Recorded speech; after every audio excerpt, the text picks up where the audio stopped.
Nakon utrke u Žumberku, ljubiteljice ekstremnih sportova Ana i Gorana snage odmjeravaju u kopačkom ritu.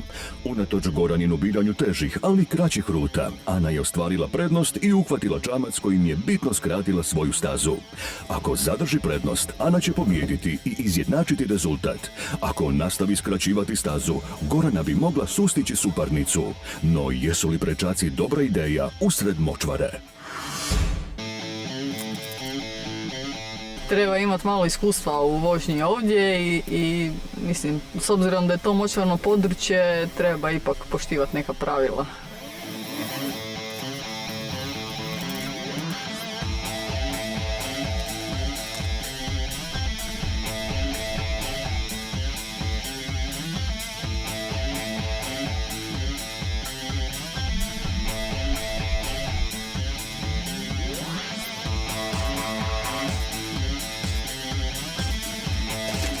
Grana mi je zapela za kotač.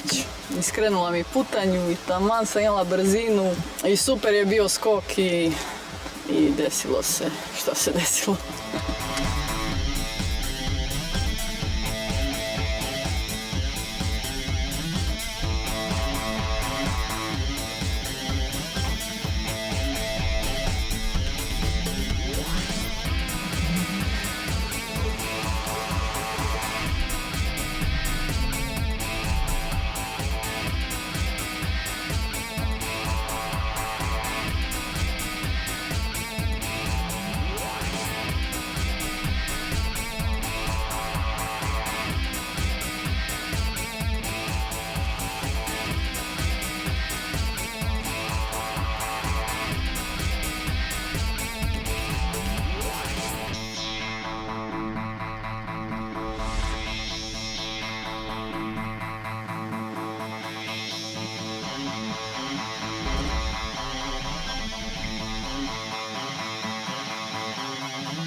Danas sam pobijedila, osjećam se odlično, bilo je super, teren je bio odličan.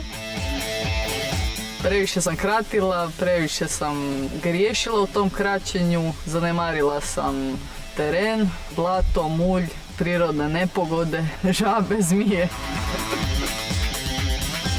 Nakon što sam pobijedila, prvo se sad mislim zgrijati i onda se mislim dobro najesti i onda dobro odmoriti i tako pripremiti za iduću trku. Bilo je zabavno, jako zabavno sve u svemu. Treća utrka vozit će se na terenu po mjeri okorjelih avanturista, kamenjaru i škrapi i otoka Paga. Ne propustite pogledati sljedeći ekstreman izazov koji je pred našim djevojkama.